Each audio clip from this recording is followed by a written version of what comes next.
and we run an incubator program for social entrepreneurs, and various other trainings for social entrepreneurs. And my background is as a social entrepreneur myself. So although I do some academic work, I kind of think of myself as an entrepreneur, and that's kind of where my thinking comes from. And so I'll share my screen. So, have I got the capacity to share my screen? Yes, I have. That's the result. This screen here. No, this screen here. Sorry. There we go. And we'll take it from there. Current slide. So we've been experimenting with a new image at Cambridge Social Ventures, and this is it. So this is an image of some katsugi, which is a Japanese art form, for those of you who don't know, where when things are broken, you kind of fix them with gold, and so you can see the cracks, you can see the breaks, and yet the breaking, the mending of the break becomes a beautiful thing in itself. And we're sort of wondering whether or not we can create some sort of image for social entrepreneurship out of this, because we like katsugi, and because some of those things seem to make sense to us. So we should start by acknowledging that we all know that we're living in a society which is broken, right? And this stems, in my take of this, is largely, we can just look at inequality, sort of systemic, endemic inequality, and growing and exacerbating inequality. And we see that in how it affects issues of gender, and how it affects issues of joblessness or poverty, or indeed the environment, right? This hits, the environmental crisis is hitting people differently in an unequal way. And so the system was already pretty broken before COVID. And now it's obviously maybe become apparent to more people that it's broken. And obviously some of those inequalities have been pushed even further forward. So we're wondering whether or not we can stick the bits of our society and our economic structures together in a way that creates a beautiful whole. And if we can kind of make magic in the way that we go about doing that, and how we piece our society together are the ways that we can make magic. And so this has always been our hope, that somehow we can use social enterprise to work magic. And it bears saying, even to practicing social entrepreneurs such as yourselves, that the reason we do social enterprise is because the old models aren't working, right? So hundreds of years of charitable work has not fixed poverty. And, you know, decades or maybe more of environmental work has not conserved our environment for us. So there is a place clearly for charities and the charitable format, but also there needs to be something else that's actually going to move us further forward. And we think that that's what social enterprise is. So for me, when I think about social enterprise or social ventures, whatever you want to call it, that I'm thinking about using the kind of business methodologies of regular businesses and conventional systems to try to use those models and those techniques to drive social outcomes. And I'm interested in the fact that, you know, we know that some of the biggest companies in the world are much larger than nation states, right? They're really powerful. Can we take the kind of power of the company form, the power of business, and somehow translate it using the same mechanisms, but translate it to drive kind of pro-social, positive social outcomes? So that's kind of where I'm coming from when I think about social enterprise. I hope that gives you some kind of grounding in it. And then we come to where we are today. So I was just going to talk through some examples of how social enterprises that we know work with, many of them local, because this is a C session, have coped during COVID, and see if there are some lessons we can draw from that. And at the end, I'll kind of just introduce a couple of kind of more philosophical or existential questions that may interest you, things that we've been discussing in my team recently. So firstly then, you know, the thing is that social venturing and social enterprise and COVID, in my view, has actually been a fairly good news story. And I know that this is not what, for instance, our sector body, Social Enterprise UK, are sort of keen on saying, you know, that the sector needs more support and all the rest of it. What we have seen is that it has been surprisingly positive. So a surprising number of our ventures. We have far more ventures struggling with more demand than they can cope with than struggling to be able to cope. So that has been a surprise, and it's always nice to be surprised. And I've been particularly surprised by Safe Soulmates, who we started working with at the beginning of 2020. Well, essentially we were just about to start working with them in March. And And so Soulmates are based locally. They're a community interest company, and it's essentially a dating agency and friendships agency for people with learning disabilities and people with additional needs. So it was set up to address this issue that lots of people struggle to get out and to socialise, and this is for adults, obviously. And so it's set up by a couple of women, Vicky and Christine, who ran it voluntarily, essentially. And we were going to start working with these guys at the beginning of March, and I said to them that I really didn't think it was the best time for them. And they were absolutely committed to carrying on with this work at this time, and they didn't want to put it off. So I said to them, well, you know, we can leave it a few months, and they didn't want to do that. So the great news is, as ever, that I was wrong. And so COVID has been an amazing time for them. So what they've discovered is that a number of their members are actually people they brought into membership that had not yet come to an event, are more able to come to an event if that event is online. And so this is something that they'd never thought about, because they were obviously, like most of us, I guess, thinking mainly about face-to-face meetings and face-to-face socializing. And so because of COVID, they had to change somewhat, and now they're doing a kind of mixed modality thing where they have both face-to-face and online meeting. And what they can see is that for some people, the online social interaction is a pathway to face-to-face social interaction. And for some people, it may be that doing stuff remotely is all they're ever going to be able to do. But this still broadens, say, for Soulmates membership base. And so that's been a real change to their model during COVID. And they've also seen that their user group is actually not just people with learning disabilities. It's people with anxiety more generally who don't want to leave home so much. And so people with social anxiety of all sorts. And this is really interesting because it actually takes them into a different space. In their heads, because of their backgrounds, Vicky and Christine had the perception that all of their potential members were on very restricted incomes, because most people with disabilities sadly are on restricted incomes. So they felt that they could only charge a minimal fee. And charging the amount they charge, it's not be able to get this thing to a point of sustainability.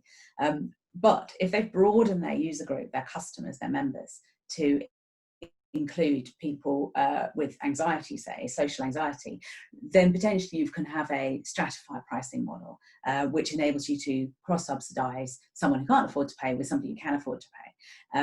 And so they'd be able to start looking carefully about the different bits of their business model and how those different bits of the business model can be put together to be viable in the long run. And they've also secured a grant, which means they're able to work on it full time for like a 6-month period or something. And that's the first time they've been being paid to work on it. And so that obviously really enables them to drive forward. So COVID has kind of moved them a step change forward. So I think the general lesson for this, obviously the general lesson for me is always nice when I'm completely wrong about something. And so that was one general lesson for me. That was good. But the other thing I suppose is that these founders, Vicky and Christine, they have such a commitment to this cause that they really are terrific at being, as they say, agile, jumping on opportunities as they arrive, responding to challenges as they arise, and just because they want to do the thing they want to do, and they knew that they couldn't just leave their members isolated for 6 months or however long lockdown was going to be. Because of their social driver, they were going to find a way of making it work. They have done. So there we go. So that's like a great one to start with. And they have done lots of the things that other ventures have done and will go forward making slight changes. But, you know, some of our ventures haven't really had to make much changes. So it's interesting to think about things that kind of work well in COVID and potentially in the future. So I wanted to talk about these two ventures that didn't really need much adaption. Thrift is it's kind of a new form of charity shop, whereby if you want to donate your clothes to a charity shop, Thrift sends you a box, you put your clothes in the box and you post it back to them, and then they sell them online. They keep half the money, and then 25% of the money goes back to you and 25% goes to the charity of your choosing. This is produces more money for charities at the end of it than donating to a charity shop does. And of course it is a model that was ideal for the time, right? So it fits into kind of the zeitgeist in terms of recycling and upcycling of clothing and all the rest of it. It fits into the need for social distancing. It fits into the fact that the charity shops themselves were all closed. And so they've tapped into a whole new bunch of customers that they would have got to eventually anyway, but much more rapidly. Their problem has been they have struggled with demand, and they've had to put customers off. So they've had to stop sending out the boxes so that the boxes don't come back to them for a time. They've taken on a new, really large warehouse in East Anglia, actually, and taken on a bunch more staff. So they just had to very quicker than they could. They needed to upscale their operations, which they couldn't manage. And similarly for Little Box of Books, these are two entrepreneurs who've both had a lot of stuff around their houses. The woman who runs Little Box of Books told me with delight and surprise that she'd had to get rid of her vacuum cleaner because she had no space for it. So Little Box of Books is run out of a flat in Brixton, which is full of books. And this is a subscription business model, again, very kind of a part of the zeitgeist, subscription business models, right? And Little Box of Books is interested in addressing the issue that so many kids don't see children like them in the books they read. So what they do is they provide, via subscription model, a box of books, of 3 or 4 books a month that's age appropriate for different kids, and which shows kids from different backgrounds, kids from different types of family setup, kids with disabilities or different types of ability, kids with different family structures. So it's so important, and I know that one of you attending is interested in publishing. Our publishing industry is so white and middle class, and that has a really big impact on how much kids can perceive themselves in different roles. So again, Little Box of Books, kind of perfect for the time. We've got parents, as ever, wanting the best for their kids. People at home doing more of the reading with their kids or whatever because they're not at school. Then we had the kind of combination of the increased prominence of the Black Lives Matter movement, which also meant that Little Box of Books have actually had some support from corporates who want to get involved in this, and they also have a model where they sell some boxes to schools to diversify school libraries. And again, schools have become much more aware of the need for this. So both of these entrepreneurs, once they are able to move in their own houses and flats because of moving the stuff out, and Little Box of Books have also now got a warehouse just in the last couple of weeks. We can say that in a sense, they're lucky. I know in business you're not supposed to say that you're lucky, you're supposed to say you made your own luck and all this kind of business.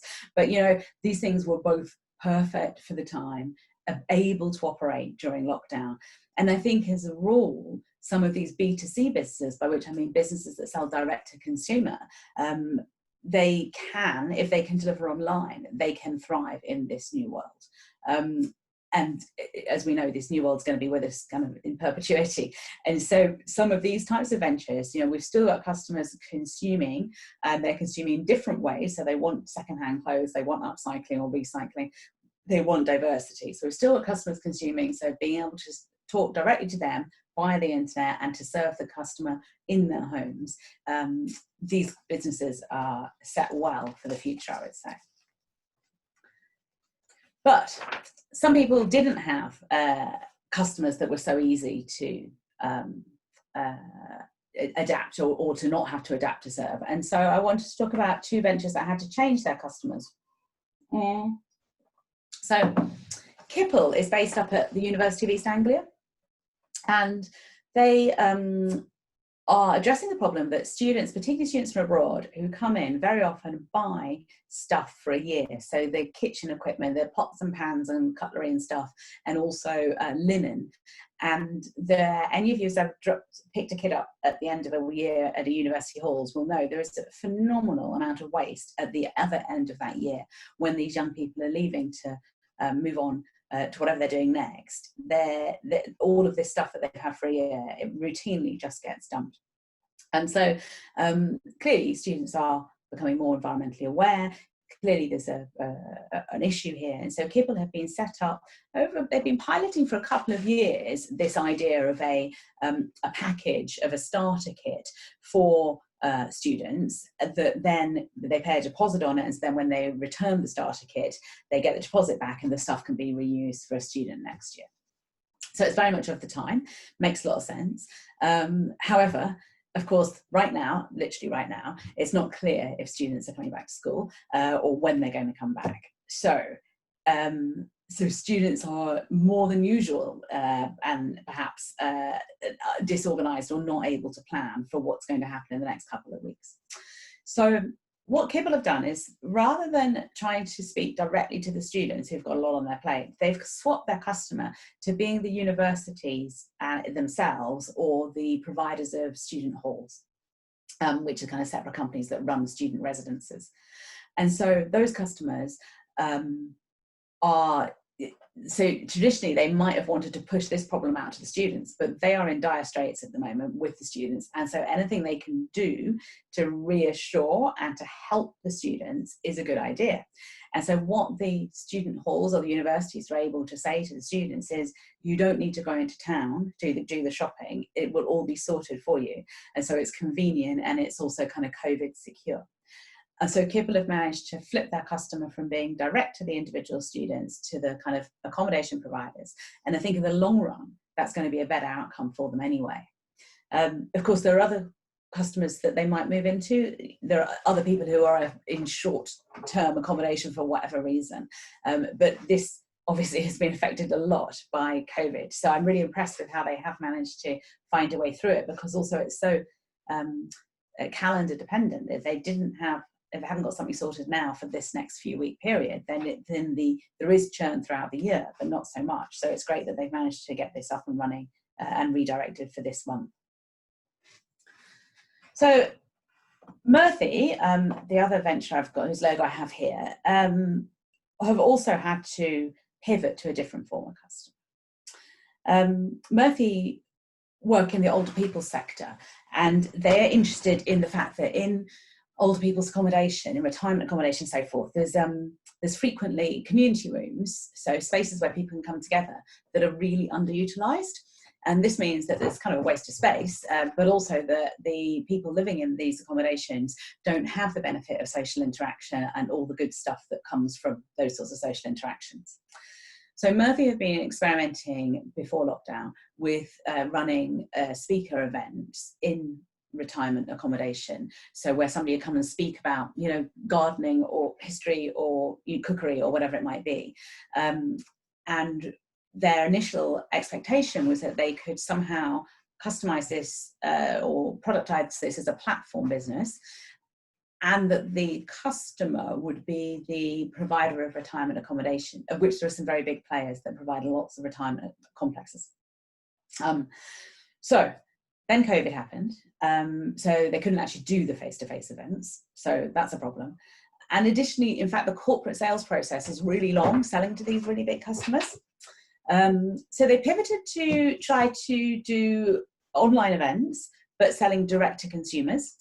So looking at the same people, older people at home who want to learn and want some interaction, but will they attend, you know, Zoom events or whatever? That didn't look like it was going to be viable. So they moved again, and they were exploring all of these things before the lockdown happened. And they've found what they think is going to work, which is to sell their services to organisations such as University of the Third Age. So U3A is a massive volunteer-run kind of network of local groups, so that they're in thousands of towns and cities around the country, where local people come together to learn, again, all sorts of things, you know, French or history or gardening or whatever, and they have events, normally face-to-face. So usually how that is organised is by some poor person with a spreadsheet, or indeed with lots of bits of paper. And because this is, for any one of these individuals who is the organiser of the events, who is the organiser of getting the speaker booked and all the rest of it, they don't really have visibility of the fact that thousands of other people are doing this around the country as well. And so Murphy are now selling into U3A and similar groups, and using their platform business to remove the problem that the actual organisers of events experience, and also to build a business that enables older people to connect more and learn more. So I guess the general lesson from these is that like switching to a different customer group may be needed, and that's fine, you know, as long as you retain a focus on your social outcome. But so both of these are still achieving the same social outcome. In Murphy's case, older people being engaged with learning and with one another, and in Kipple's case, the recycling or reduction of waste reduction. But they've switched to different customer groups to achieve the same social outcome, because for these people, the social outcome is obviously what matters. I hope it's okay. I've got a couple more slides, but as I say, I'm happy to take questions of any sort at the end. Okay, so going digital. So we've seen some brilliant going digital examples, and I wanted to mention these two, which are both from our region. These are lots of social enterprises work in education, and these two both work in education. Nessie do arts therapies and counselling in schools entirely, and Noise Solution provide music mentoring to schools, but also to youth offending teams and mental health services, and so not entirely in schools, but largely focused on young people. So both of these flipped their model to be entirely digital pretty quickly, and they were both able to do that well. And they were able to continue trading with their customers because they already had really good relationships with them. Because in this particular environment, what mattered was that their customers believed that they were going to be able to do the safeguarding well online. So when schools were locked down and people were trying to do online presentations or online engagements with kids, schools were very, very concerned about how that sat with their safeguarding requirements and safeguarding responsibilities. And both Nessie and Noise Solution, because they're experts in keeping young people who are vulnerable safe at the best of times, were able to put in place policies and procedures that enabled the customers, the schools and so forth, to be confident about their ability to keep kids safe and to stick to safeguarding regulations and rules, even within an online world. That it certainly has not been the case routinely amongst people working with young people digitally, and I think it's the case here, particularly the quality of the relationships that Nessie and Noise Solution already have, the trust that their customers had in them, mattered a lot to successfully doing this pivot. So finally, the point is that all of these are good news stories, but not everybody can find a viable business model. And so not every venture can go digital. And sometimes you have to close down. And that's what Cracked It are doing. So Cracked It, you can see an image of some Cracked It staff here, has been it's an award-winning social enterprise. It's been around for about 5 years. It's won Social Enterprise of the Year and all the rest of it. And what they do is they support ex-offenders into work in mending mobile phones. That's why it's called Cracked It, the cracked phone screen. So they wanted to demonstrate that ex-offenders were worth investing in and could hold down jobs if you kind of supported them and trusted them and so forth. And their model was unusual in that they delivered largely in pop-up environments in really big offices in London. So like in KPMG's office, somewhere like that. So an office with lots of office workers would have a pop-up Cracked It stand in the foyer where they would mend people's mobile phone screens. Because fascinatingly, apparently the vast majority of people have broken mobile phone screens. The reason they don't mend it is because they can't be away from their phone for any length of time. So if it's in the foyer of your office building, you can have it done there. So the advantage of this, apart from getting your mobile phones mended and giving jobs to the young offenders, is that the young offenders experience what it's like to be in an office building, and the KPMGs of this world have engagements with young offenders. And this helps everybody to realise that the other side are kind of more normal than they thought, and it helps to kind of help people to have adult-to-adult relationships, recognising that they're not from different planets. So, as you can imagine, during COVID, it's been a bit tricky because no one's going to offices. So initially, Cracked It ran a scheme refurbishing video phones and donating them to care homes and medical professionals. It's all very good, not sustainable, obviously. And then they also had a kind of Deliveroo style repair scheme where they collected people's phones and mended them. So that wasn't viable, and also it didn't do the important bit of the mission, which was to connect the young offenders to professionals in a professional workplace. So Josh from Cracked It has chosen to close the business. He's closing it on the 1st of January next year, and he has between now and then to try and extract all the social good he can from it. And so they're spending 3 months working up some ideas and trying to capture the learning of what they know. So they know a lot about working with offenders. They're interested in they've got super relationships with big corporates. So they're interested in how they can facilitate what there might be in there around how social enterprises work with big corporates. Can they somehow model that, help other people to experience that? They're interested in what they know about peer mentoring young offenders, mentoring HR professionals, and HR professionals mentoring offenders, so that because it's really very difficult normally when one is an offender, as soon as an HR professional sees that, they just won't go any further with you. So they're experimenting and exploring some things to do, but ultimately they're being quite direct about this. They are cracked it down because it's not viable, and it's not going to be viable in the future. And their young offenders they work with, their employees, deserve more than that, right? So I think the lesson from this is, and this is a really important one for social entrepreneurs, is if it's over, it's over, right? You know, we have to think about whether or not the problem we're trying to solve can be solved by this particular venture. This venture might not be the answer to that problem. And we have to be honest with ourselves about this, because you know, you don't want to, the problem you're trying to solve is really important. You don't want to be spending your time going up a blind alley or a dead end.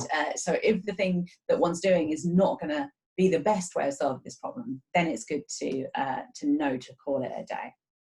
Now, you don't just throw the towel in straight away. There's some like terrific government schemes. The new one, whose name escapes me, which to enable you to take on apprentices, could be really great for you as your businesses, but also for the apprentices themselves. It's a terrific opportunity. So, you know, and there's lots of grants that have been floating around for all forms of business, including social enterprises that are established. But also, this isn't about just getting by, is it? We're trying to actually create meaningful change to the problems we're setting ourselves. So sometimes one has to call it a day. Okay, so that's my little trip through some different social enterprises and how they've responded to COVID, which, as I say, I largely see as a good news story. And just before we come together for questions, I thought I'd answer a couple of other, just talk about a couple of other things that we've been thinking about as Cambridge Social Ventures recently. So here's one thing. What if the mission I'm working on is not what the world needs right now? So some of you and many of our ventures are not curing COVID or working in medical things. They're not addressing racial inequality, and they're not tackling the climate crisis. And some of those entrepreneurs are saying to us, you know, this used to feel really important, but I'm not even sure if it's important any longer. So my answer to that is clearly people have to decide for themselves, essentially. But to my mind, this comes back to the thing I said at the beginning about inequality.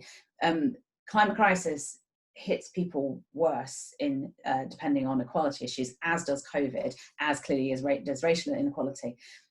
All of these things are fundamentally affected by capitalism and how capitalism works. Capitalism drives inequality, which makes the impacts of COVID not fall equally. It makes racial inequality happen, and it makes the climate crisis continue. And so to address all of these issues, we have to also, or the way to address these issues is to address capitalism and how capitalism works. So even if your mission is not working directly in these areas, if your mission is partly about finding different ways of doing capitalism, which it is if it's a social enterprise, then I think there is a place for it in the new world order. I think that's kind of one of my answers to this. You know, there are things that's quite difficult. You know, you've come across a lot of ventures working in a sustainable and ethical fashion, for instance. And, you know, there comes a point where like nobody actually needs a new frock at all, no matter how sustainable or ethical it is. But in practice, if people are buying frocks, then can we find ways of doing capitalism differently? I think there's an argument to be had there. But I really understand why you would be having existential questions, and why some of our entrepreneurs are, about whether or not this is what we should be doing. And I guess what I'm saying here is if business is what we're going to be doing, then social business has to be what we do. But then the other things we learned for COVID perhaps are about not everything being about business.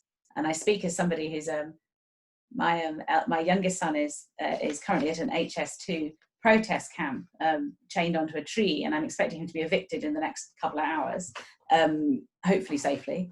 Not everything is about business, and sometimes those of us in the social enterprise world kind of forget that, and some things can't be solved through business.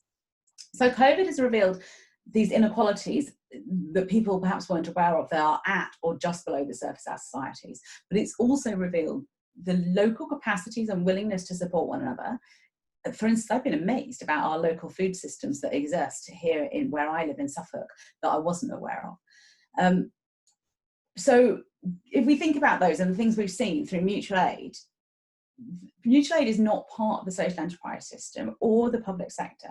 It's, and I'm sure some of you will be involved in your local mutual aid groups. Myself and somebody up the road set up a mutual aid group for our street, and it's been fascinating to see it. It's been fascinating to see the development. It's been fascinating to see how it's revealed these local capacities and the willingness to help. Really amazing stuff, not about enterprise. And this non-enterprise social innovation is really exciting, and it's crucial. Everything, isn't about business, and sometimes you need to go and sit in a tree and chain yourself to it. And I suppose, as much as I've just said that if you're doing enterprise, then social enterprise seems like the answer.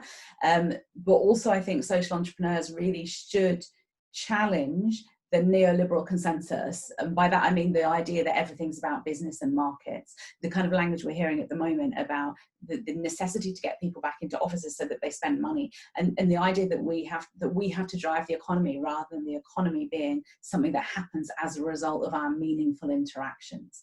And I think sometimes social entrepreneurs get far too caught up in the kind of talk of markets and the idea of economic drivers, and forget that what we're trying to create is the world that we want to live in. And for that, we're probably going to need some business, and it's probably a great tool, but there's a whole lot of other stuff out there as well. Okay, so that is my presentation, and I will send it over to Jane so that she can send it out to everybody. I hope that was sort of some use, and roughly half an hour long. Good, excellent. Are there questions? Shall I open up this chat thing here? I'm loving hearing these answers. Oh, that's good. Kickstart, yes. Thank you.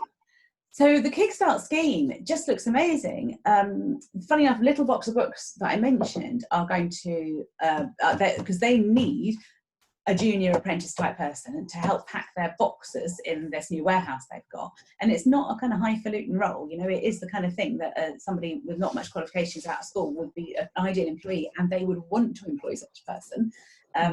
And so this sounds like a complete result for them, right? It's just amazing, yeah. That's great. It's a really great range of examples you had, Belinda. And one thing I was thinking was, would you say there's like one quality or personal characteristic that you've seen in some of these ventures? Is it like a dogged determination, or refusing to give up? Or I think lots of entrepreneurs are like that. But I kind of also think that the idea of the entrepreneurial characteristics is somewhat overplayed, because we meet entrepreneurs who look like all sorts of different ways, and when we kind of ascribe it to individual characteristics, I think we're at risk of kind of falling into that, that idea of kind of this young man who sleeps on a beanbag and whatever, those sorts of images of entrepreneurship, which is not what successful entrepreneurs look like, and goes without saying. And the majority of people, older people are much more likely to be successful as entrepreneurs than younger people are. So it upsets me that I interviewed somebody recently for Incubator, actually, and she said, well, she's too old. And it's like, she obviously wasn't too old. But this idea that entrepreneurship is something that young men do. So no, and there are personal characteristics. But the other thing we have to be honest about is that people have had different life things to deal with over this last few months. And that has fallen harder, the necessity to support the family and kids. Like, we see this has put women back, concerningly far, I think, because in families and households, what we saw is women taking the burden of the larger part of the caring responsibilities, in a way that's kind of like something from the 50s or whatever. And I think we've all been surprised how dramatically that's been the case. And we're seeing it in academia, amongst people submitting papers for publication, that the numbers of women submitting papers has just fallen off a cliff, just like that. So I think, yeah, there's the personal characteristics, but also, if you had somebody who was actually sick in your household or whatever, then it doesn't matter how driven you are, right? You needed to focus on something else. So yeah, very true. Any other questions for Belinda? Hi, Phil. Hey, thank you. It was just it was so great. My brain really needed a bit of stirring. I was thinking it's beginning of term. I went running this morning, all these kids in their brand new school uniforms. And, do you remember back in September or whichever was the beginning of the term year, wherever you grew up, that bit where you had your school book and this year you were going to write everything neatly and underline things and everything. And then like by page 2, it was all a bloody mess. I think just because of the clinic sort of workload, growing massively and being the only revenue earning person in the clinic, my kind of focus went very practical. And we lost one of our advisory group member and a close friend during Spirit. So strategy has just gone up. And of course, part of our strategy is in-person training, workshops. So, everything is just gone a bit sideways. So it's been really helpful to zoom out and see this a different perspective. And what I'm really hearing for myself, that phrase about, okay, what are the actual social outcomes we're looking at here? How crystal clear can I be about that? And then find other ways of getting to it. And because the health activism has been kind of the premise here, and obviously that's very relevant. But yeah, I can definitely think about getting the social outcomes much more specific. And it's crazy because we're coming up to 5 years, and I realized our mission is about health and emotional literacy. I don't actually have a metric for it. I'm like, excuse my friends, but shit, that's not good. It's not good. And it's very, very common. So Thor, don't, and probably your hunches that the stuff you're doing leads to better health and emotional literacy are probably right. So, yeah, and I mean, I do have testimonials and I have some metrics and stuff like that. But actually on the thing, on health literacy, emotional literacy, metric on those outcomes year on year, we've got a lot of output. We do annual reports with outputs. Testimonials, but so that was just it's really helpful to bring that back into front line, and great to see the different examples. And it's all kind of almost like fertilizer for my brain. Yeah, I think that's, when you get just have a little trip through different businesses, then different people could like take the different things and apply them in other ways. I'm wondering, we certainly at Cambridge Edge do impact measurement training, and I'm sure there's lots of different impact measurement training things online. But the longer you're trading, the more important it is to be able to evidence the thing you think you're doing. But mainly for your own sake, right? Yeah, but I think it's the realization. I am evidencing what I'm doing, but in terms of, because I went back to what's the actual mission. And I was like, on those 2 points specifically, I don't have a metric for that specificity. So I've got metrics, but they're not that clean. So that was like, it's a bit of a wake up call. So I'll definitely, do a dog walk and think about that. That's how we solve everything. Yeah, brilliant. So I don't actually have a question, just more kind of sharing about what that is. Thank you. Yeah. So thank you. I've got a little question. And like Thor, I really, really enjoyed that session, and it has been fertilizer. I love that saying, like, it's been fertilizer for my brain, because sometimes you can get so entrenched in your own situation and work and the, whatever problems that you're dealing with, it becomes a little bit bigger than Ben-Hur, and then actually it's nice to hear other stories. But my question is about finance. And are you, in your experience, are you seeing more social enterprises going for grants at the moment, or like that kind of diversification of income streams?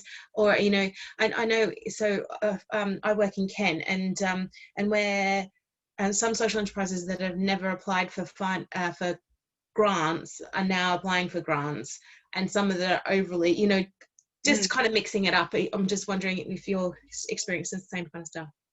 Well, I mean, many businesses that have never applied for a grant have had grants during COVID, right? So in that sense, yeah. I don't think in general though that that's a solution, unless it's to facilitate. It can't be a replacement for revenue, right? If it's to facilitate moving to something new or different, then that's okay. But if we're talking about social enterprises as opposed to charities, then ultimately they need to be sustainable from revenues. But I'm not. I don't want to be too critical of grants, in the sense that the vast majority of grants in the UK do go to private sector businesses, they go to car manufacturers and so forth. And so there's nothing wrong with having public sector money. And interestingly, on our long-term data that we have from people who attend our social venture weekends, many more of them are still doing their thing 4 years later than you'd expect on a normal bunch of people. And I don't think this is just because we teach them stuff at social venture weekend. I think it's because for some social entrepreneurs, like the soulmates people, they will put it back into a voluntary capacity for a while and then turn it back into a business if they can, or whatever. So kind of moving on that border. But I think that makes it quite hard, because it sort of depends what kind of venture you're trying to grow, because I mean, most of us need to pay the rent and things. But in practice, I think those kind of marginal things that are somewhat volunteer supported will dip in and out of grants. And there's shed loads of grant opportunities out there at the moment, but as ever, those tend to be to encourage mission drift, right? It's really hard to focus. Yeah, it's like a kind of round peg square hole sometimes, isn't it? Like I'm going to make my service fit the grant that I'm applying for, rather than vice versa. Yeah, absolutely. That's the common experience of grants, definitely. It's funny because Social Enterprise Ken as an organisation, like, we've been around for 30 odd years, 35 years this year actually, and we've, over the last kind of 10-15 years, we've gone from being almost solely revenue driven to grants / contracts through different bodies, either the lottery, building better opportunities type contracts, and or the local council, and it's funny to see the shift. And my chief exec and I were talking yesterday about our training business, which has seriously struggled over this kind of period, although we have, we're lucky that we have got some online stuff, but it's obviously we haven't been able to do as much face to face. It's you get it. But yeah, so whether or not how we try to grow that business again, because we're out there talking to other social enterprises about their social enterprise businesses and helping to advise and all that kind of stuff, and we need to practice what we preach, like that's the kind of build up those revenue streams as well again. So but it's difficult. I mean, that's always been the issue with School for Social Entrepreneurs, that it's not at all a social enterprise. But that said, in fact, School for Social Entrepreneurs, because I'm pretty sure Social Enterprise Kent wasn't called that 25 years ago. When School for Social Entrepreneurs was named, it was actually just before we started using social enterprise in the way we now use it. And so what Michael meant by that was entrepreneurs who are doing social stuff, making social change, kind of community entrepreneurs, as we might call them now. But yeah, I think it's really hard for membership organisations, and the same with C, right? Because you've got like a bunch of early stage fragile ventures, and you're asking to extract money from them. There's only so much you can realistically do that. So, interesting times, but it's very, very thought provoking today. I've really, really enjoyed it. Thank you. Excellent, pleasure. So I'll send you the presentation, Jane, so that you can send it out. Yep, that'd be great. Thanks, Belinda. Any other questions, or do you want to explain a bit more about the social venture weekends? And God, no, we're not doing those. No, well, incubator maybe, or so normally we run weekends 3 times a year, and we don't think we're going to be able to do them again until next October, maybe, if we're lucky. But we're now doing which might be interesting to you or your colleagues, we now do a half-day workshop every month, once a month, which is an introduction to social enterprise. And interestingly, Rebecca, so we charge £50 for that for half a day. And that is because that's quite a lot of money, right? But there's loads and loads of online training in the world, but we reckon ours is really good. And we can charge that because we're the University of Cambridge. But more than that, people don't value what they don't pay for. And so we charge that, and then in fact, people who apply, if they say they can't afford it, then we don't charge them, right? It's like we don't have to charge them, or we give people half price or whatever. But our opening position is that because there's so much online training floating around, that for us to stand on the kind of what we are, which is the University of Cambridge, and say, look, we're really good at this stuff, we need to charge properly. So yeah, we're doing this once a month, a half day introduction to social enterprise, and then twice a year we take ventures into the incubator, and they can be from all over. Obviously at the moment it's entirely online, but I think one of the business advisors started taking some meetings in Cambridge face to face, and hopefully in the next 6 months we're more face to face. But you can find out about it on our website. Can I ask, do you have master's and doctorate type programs in social enterprise? Yeah, we teach a master's in social innovation, so broader than social enterprise. We don't have a doctorate yet. We're hoping to have one. We do a part-time 2-year master's, which is like, so the first year is taught and the second year is research. Yeah. Right. Okay. It's cool. It's really cool. Yeah, it's something that's interesting me at the moment. I've been doing a little bit of research, but hadn't come across the Cambridge one. Yeah. No, have a look. Yeah. So I teach a bit on that. It's mainly taught by colleagues of mine, but I teach a bit on it. And the students are just fascinating, just like a brilliant mix of people. It's really cool. Yeah.